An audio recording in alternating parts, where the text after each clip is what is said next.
একজন নারী, সে হয়তো পর্দা মেনটেন করে না, একটু হিপ হপ স্টাইলে চলাফেরা করে, তো সে ভাবলো যে না, আমি তো অনেক ভুল করে ফেলছি, আমি সংশোধন হব, আমি প্র্যাকটিসিং হতে চাই। তো এখন যখন সে আপনার কাছে আসছে নাসিহাত নেওয়ার জন্য, আপনি যদি বলেন যে তোমার এই করতে হবে, বোরকা ঝুলাইতে হবে, হাত মোজা পা মোজা, পারবে?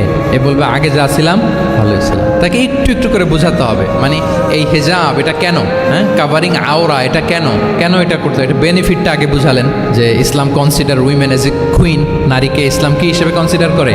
রানী হিসেবে। তো রানীর তো একটা ড্রেস কোড থাকবে, স্পেশাল পোশাক থাকবে, এগুলো বুঝাবেন। সে যাতে একটু নিজেকে গুছিয়ে চলে, শুরুর দিকে আপনি এই বার্তা দিতে পারেন যে একটু গুছিয়ে চলতে হবে। এরপর একটু শালীন পোশাকে যেন সে অভ্যস্ত হয়, এটা বললেন। সে যখন শালীন পোশাকে অভ্যস্ত, তারপরে হেজাবের ফজিলত বললেন, সে যেন হেজাব পরে। যখন সে হেজাব পরে, এরপরে তাকে নেকাবের কথা বললেন। এইভাবে আস্তে আস্তে তাকে বোঝাতে হবে। কিন্তু একবারে যদি সব চাপিয়ে দেন, বলেন তো আওয়াজ করে, সে কি ওটা রিসিভ করতে পারবে?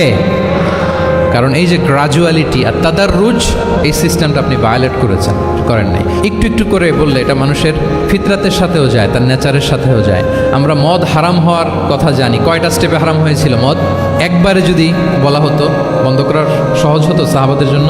হতো না। অনেকে আছে দেখবেন যে চেইন স্মোকার, তো যে চেইন স্মোকার, আপনি যদি বলেন যে এটা হারাম, আজকেই তোমার বাদ দিতে হবে, হারাম, এটা খেতে পারবে না, পারবে?